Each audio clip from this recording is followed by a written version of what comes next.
Hello students, welcome to EPG Pathshala and my name is D.K. Bhattacharya. We will be talking today about Upper Paleolithic culture of Europe. As usual, we will not look at Europe as one unit but having four ecocultural zones. The part which is west of the river Rhine, that means including Spain and Portugal, France and England will come together as Western Europe. Central Europe is a larger landmass. It will include Poland, it will include Germany, Czechoslovakia, Switzerland, Italy, Hungary, and Austria. A part of southeast part of Europe, which is known as Balkans, include Bulgaria, Yugoslavia, erstwhile Yugoslavia. Today there are several countries: Serbia, Croatia, Montenegro, and of course then Greece.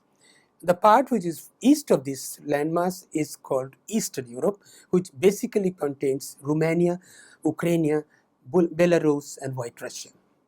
Having said as much as the four ecocultural zones, let us look at the development of Upper Paleolithic culture of Western Europe. It need not be overemphasized the fact that the terms, the development of concept or understanding of the whole thing of Upper Paleolithic or Middle Paleolithic or even the Lower Paleolithic began in Western Europe. So obviously the terms are used from Western Europe. For instance, Gabriel de Motilet, who gave the terms Perigordian, Aurignacian, Solutrean, Magdalenian, they are all places and sites of France. The same way you have sites, concepts of Middle Paleolithic, Upper Paleolithic, everything from France. So when we talk about Western Europe, it definitely has antiquity of larger expense of studies, a larger duration of studies than the rest of the part of Europe. Let us take a site called Loggery Haute. Loggery Haute is a site in Les Aziz village and it is a very big rock shelter. In fact, there are two wings of it, Loggery Haute 1 or Loggery Haute 2, and it is called Loggery Haute East or Loggery Haute West. Anyway, Loggery Haute is a site which has been excavated by a man called D. Pironi. He was the director of Les Aziz Museum. But before he excavated it, Dorothea Garrett, who is a lady from England, she had come to France and said, look, your Upper Paleolithic, you said there are four traditions: Aurignacian, Solutrean, Magdalenian. There are three traditions: Aurignacian, Solutrean, and Magdalenian. She said Aurignacian, which is the earliest of Upper Paleolithic in Western Europe, doesn't seem to be a very homogenized trait or homogenized tradition. She said, I would like to divide it in three groups. And she gave the name Châtelperronian, Aurignacian, and Gravician. So what was then called by Gabriel de Motilet as Aurignacian became three different traditions. Châtelperronian was the lower part of it, Aurignacian remained as Aurignacian, which was the middle part of it, and Gravician, which became the upper part of it. De Pironi, when he excavated Loggery Haute, he said, no, I would call it a parallel tradition. So Aurignacian was divided into two traditions. One was named by D. Pironi as Perigordian, and Perigordian and Aurignacians were taken as two parallel traditions at the site of Loggery Haute. And according to these various layers, he named them as Perigordian 1, Perigordian 2, Perigordian 3, etc., going up to Perigordian 6. The same way Aurignacian 1, Aurignacian 2, going up to Aurignacian 5. So the five traditions of Perigordian and Aurignacians were found interspersed and occurring in alternate traces or stratigraphies at Loggery Haute. Good enough. And then there is about 6 layers which just follows after Aurignacian ends, and these 6 layers are called Solutrean layers, and the Solutreans are a very specific culture. We'll talk about it later on. And finally, after Solutrean ends, there is another 6 layers which is having varieties of characters. We'll talk later on, and this has been named as Magdalenian. So going back to Gabriel de Motilet, who gave that lower Upper Paleolithic of Western Europe, or Europe at that time, was talking of 3 traditions: Aurignacian, Solutrean, and Magdalenian. 1933, D. Pironi excavated Loggery Haute, and he said, no, there are 4 traditions: Perigordian, Aurignacian, Solutrean, and Magdalenian. And these 4 traditions were described in detail, and of course more sites were found: La Madeleine, La Farassé, Parpallo. There are a large number of sites discovered, and there they talked about each of the Perigordian or Aurignacian layers. Let us talk about their cultural traits. Aurignacian.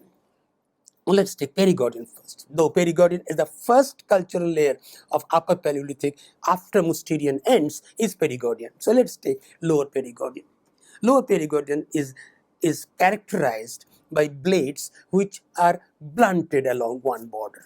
Now, blunting along one border characterize perigordian. In contradistinction to that, blades which are not blunted but just retouched in order to make them a little sturdier, the working border a little sturdier, are called orignation. So, a clear distinction is made in the manner of technique of working. So, perigordian is identified by blades which has been blunted, and the blunting border or blunted border meets the opposite sharp border at a very wide angle, and this was found at a site called Châtelperron or Châtelperron, and this was called Châtelperronian knife. Châtelperronian knife and large number of otherwise burins and end scrapers were identified as a characteristic feature of perigordian 1. Question is, if it is occurring right after Mousterian ended, is there any Mousterian character in it? The answer is no. There is no Mousterian character found in perigordian 1. But immediately following this is the orignation 1, and orignation 1 is replete with flake tools. These are not blade tools only, the blade tools appear, but there is an overlapping. So you can say it is an indigenous development. You have a development of flake tools continuing with blade tools, but these blade tools are detached in a different manner. Let us talk about perigordian up to the upper perigordian.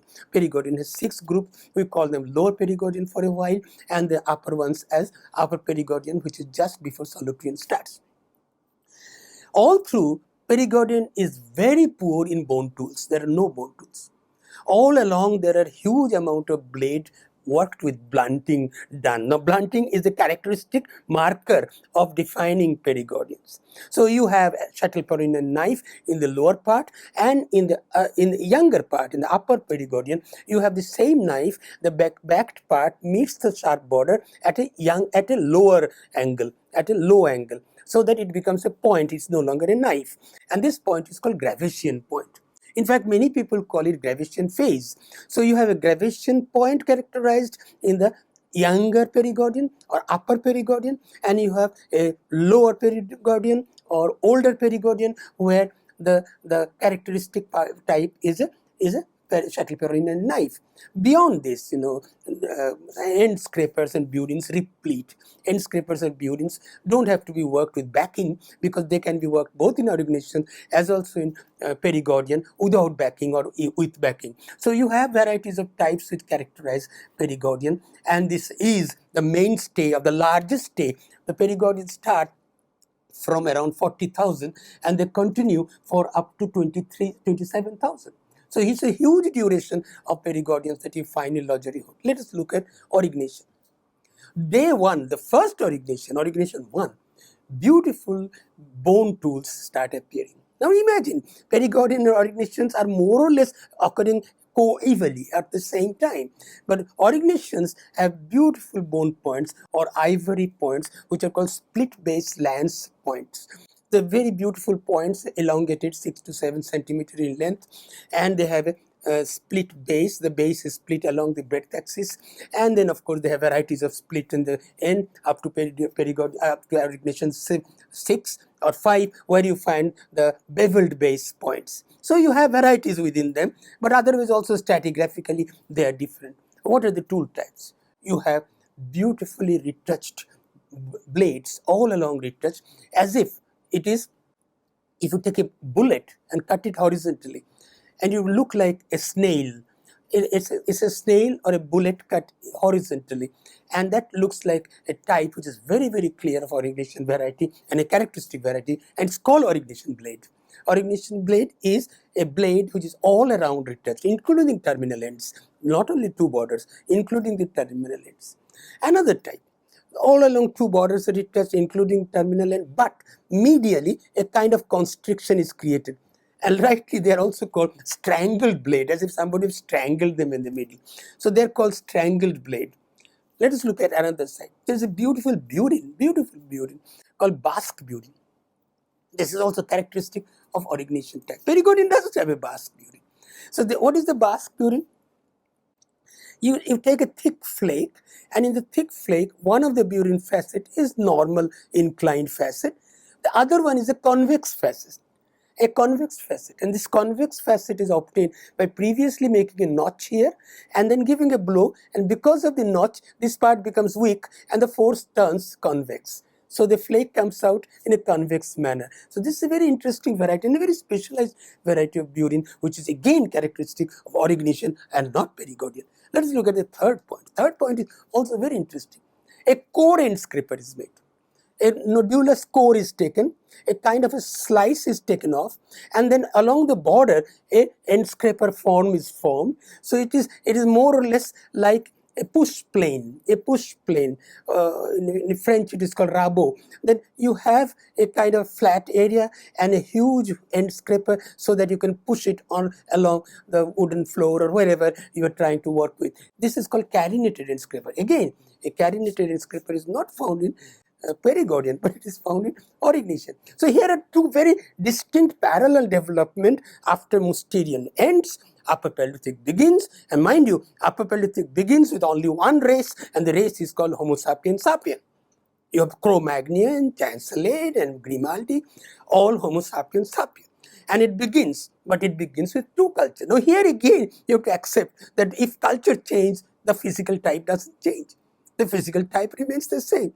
Now this is a very interesting development of Western Europe. And after this parallel development goes on for up to 27,000 years, and then around 27,000 or 25,000 comes the new culture called Solutrean. Nobody knows where it came from. Nobody knows where it went to. It came for only 2,000 years. Suddenly it came, suddenly it died. And these 2,000 years, there are 3 or 4 layers of Solutrean. Of course, the name comes from a site called La Solutre, but this is also geographically found in a very small area. This small area is between Garonne and Loire. There are 2 rivers, Garonne and Loire, and between these 2 rivers and a small distribution area. So, Solutrean is not only in terms of time limited for only 2,000 years, in time of distribution also. In terms of distribution also, it is located in a very small area. It's a very enigmatic culture. Nobody knows why it developed, where from it came, and where it goes. Let us look at the culture. 9 to 11 centimeter long, beautiful flakes have been taken, sometimes 4 centimeter breadth, and both the surfaces have been given pressure flaking and made thin. So it is bifacially worked thin leaf point. They are so thin that they are compared with what is known as laurel leaf. In Greek, perhaps you know earning laurels, they say. In India, you can compare it with what is called tej patta, and you can find that these are almost like tej patta or laurel leaf, and the nickname is laurel leaf. The technical name is bifacial leaf point. Bifacial leaf point is a characteristic that remains unifacial or partial when it is lower Solutrean. In middle Solutrean, it develops completely into a bifacial leaf point, 9 to 4 centimeter in breadth. I'm sorry, 4 to 5 centimeter breadth, 9 to 11 centimeter in length, and less than 1 centimeter in thickness. Classic. This is the pinnacle of human Stone Age technology. And imagine making it so thin without breaking it. Without breaking it, they are working on both the surfaces. They are bifacial by character. So this is a very interesting development. And another important development in Solutrean is the eyed needle. What is an eyed needle? You take the bones of the birds, wings of the birds. They are very thin and round. And in the back of the bird's bone, with fine borer, you make a hole. And mind you, this is about 22,000 BC. You find an exact prototype of present day needles with a hole in the back. Exact prototype made in a bone. Now this develops in Solutrean. Along with that, you find large number of bone tools of all kinds, basically batons. All kinds of small little batons are very common in Solutrean period. So Solutrean has no bifurcation. Remember, Upper Paleolithic in Western Europe began with 2 traditions. And after the 2 tradition ends, Perigordian and Aurignacian, Solutrean is unified. And it is enigmatic. It's not comparable to either Aurignacian or Perigordian in terms of their parentage. Are they developed from these? No. We come to the next. The question is, could it develop into the next? The next is called Magdalenian. about 19,000 or 20,000 to 8,000. So that's also quite 12,000 years duration, last of Paleolithic culture.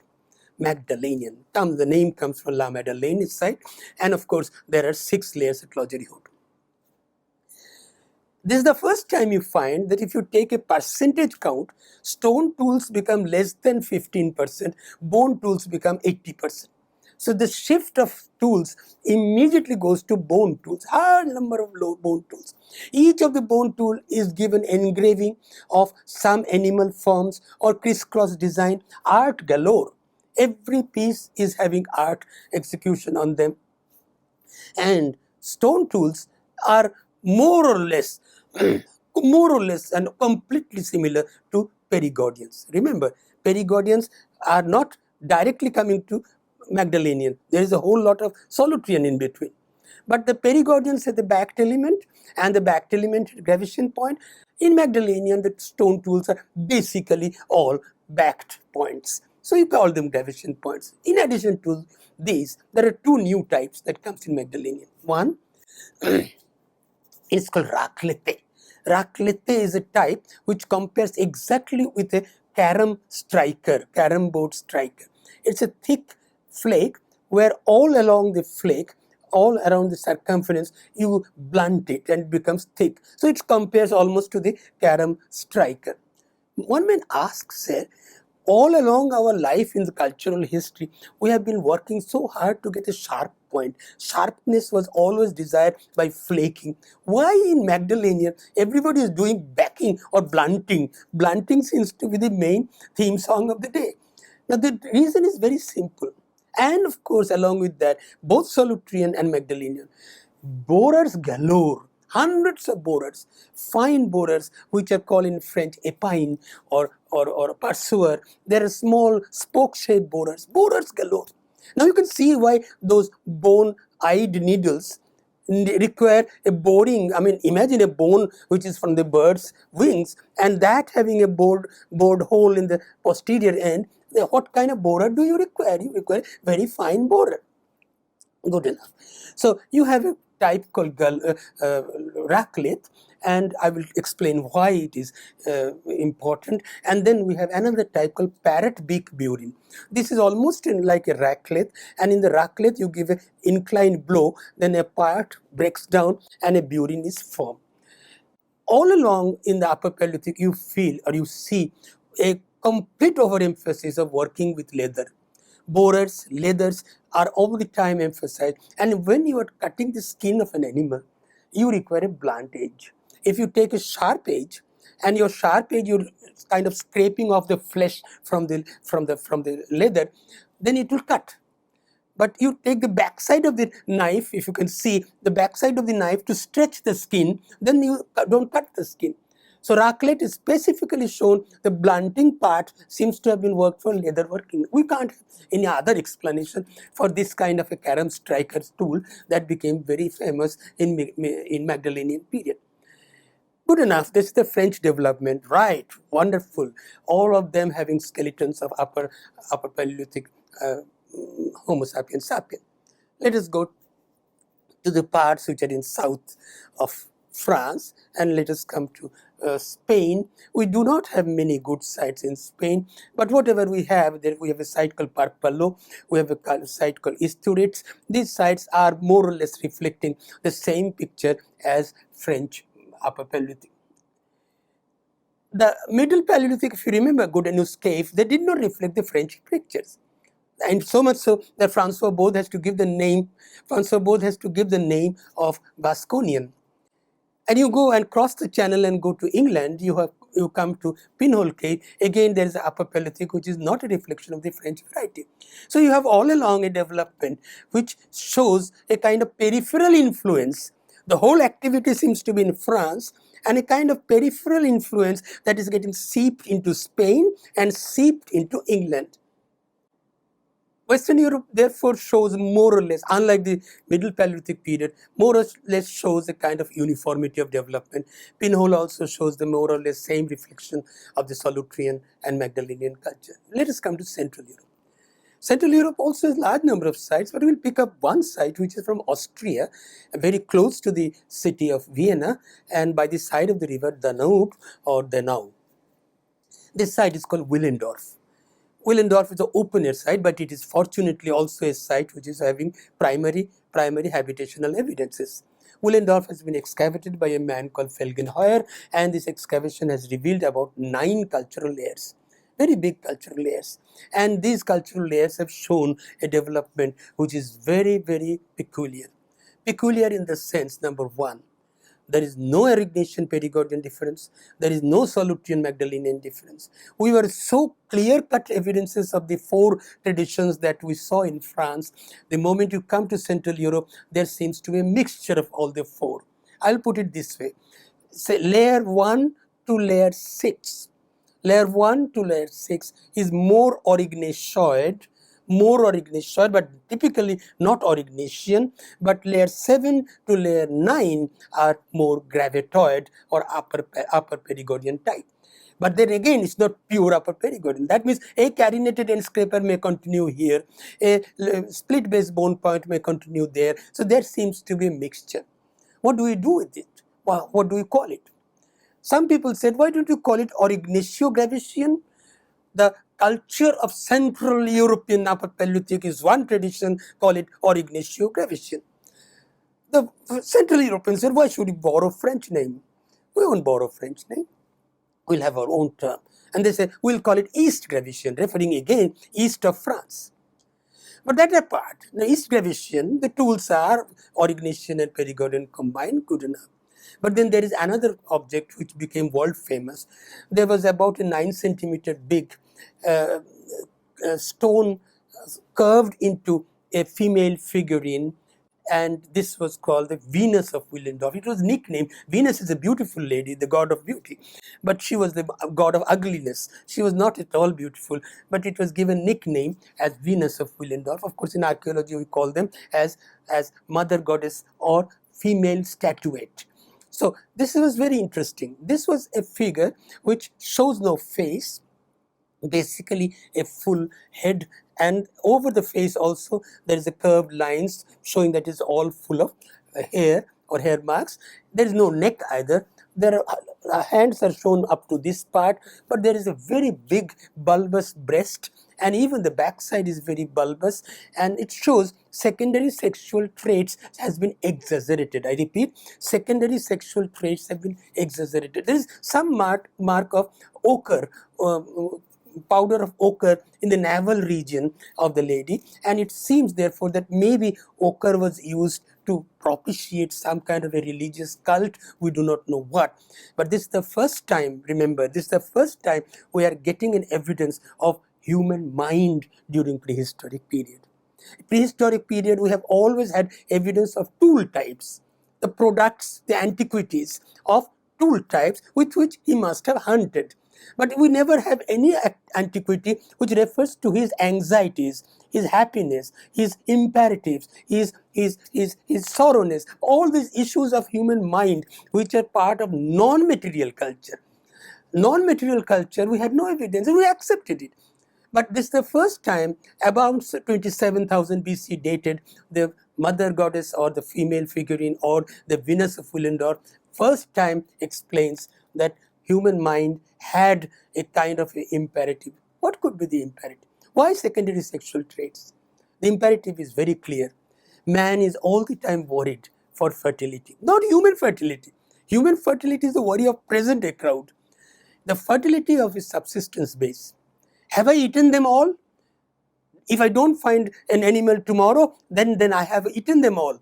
Will they multiply? Let the animals multiply so that I can keep eating. I can keep hunting. So the anxiety of the subsistence reproduction, the subsistence based reproduction is so big with survival that they go into something illogical, if I can put it that way, rituals, cult, to show that we will try to propitiate the world around us, we'll try to call upon spirits, call upon facts to propitiate and imbibe a fertility into the world around us. Now this fertility cult is the all authors more or less accept that this fertility cult must be the best evidence that we have coming from Venus of Willendorf, date 27,000 BC. So the first time we have evidence of human mind, which is from the non-material culture. We go to the Balkans. I mean, Central Europe, let us say Willendorf, there are other sites, Pekrana is there, but we'll not talk about it. We'll go to the Balkans. We find in Balkans also, there is no change from the Krevna-Stiena group. The Krevna-Stiena group of micro types of tools with some blades also, some blood spits and continuing. So there is no development of the kind that France is claiming. France as a luxury hood is not found anywhere. We cross further over and go to East Europe.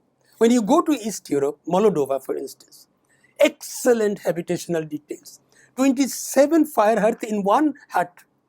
So it seems to be a very good, well settled settlement site. Beautiful blade tools, but all mixed gravation and pedagogy and origination. You call them East gravation, there is no other alternative. But bone tools galore, beautiful bone tools, bone armlets, bone chains. So you have bone personal adornment objects. So you have a kind of very developed Upper Paleolithic there. Again, you have no four traditions. So you don't have a Perigordian or Ignatian, Solutrean, Magdalenian as Western Europe had. Now here is if you compare with your Middle Paleolithic and Lower Paleolithic, here again Upper Paleolithic of Europe shows a very distinct variety of development. Nobody could explain why. There's a man called Lynch, Lynch. He cracked a kind of opinion, nobody accepts it. He said the basic character of Upper Paleolithic is a mixture. A mixture which can be called as East gravation. They started from somewhere in the Middle East and started progressing towards the West. And then they came to France. There was nothing to progress further because there was the Atlantic Sea. So they got stranded in France. And once they stranded, they bifurcated into four traditions, because they had no other progressions, and that is why they stopped there and they have differentiation. But rest of the Europe, they were in the ancestral form, which was a joint four characters.